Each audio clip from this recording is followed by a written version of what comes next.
Nasikia sasa mwanangu. Ngoja nikapumzike, kesho asubuhi na mapema na interview mwanangu. Poa, tuwasiliana na mwanangu. Ngoja nikapumzike. Usijali kaka, tuombeane dua tu mwanangu. Poa. Takaza moyo hapa duniani ni washinde wapitini. Kulingana na ufaulu wako wa chuo kikuu Bwana Coleman Paul Mtui, ndio kusema utaanza kazi kesho. Asante sana mheshimiwa. Unajua hizi masi zako ni kubwa sana. Nilikuwa napataga mimi ndio kipindi hiko. Karibu tena kazi. Utaanza kesho.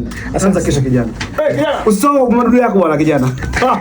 Nashukuru sana boss. Jina majini hawa.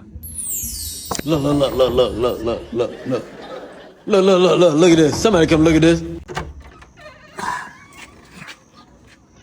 Interview ilikuwaje leo? Kwanza hivi saa ngapi? Saa 8 mchana.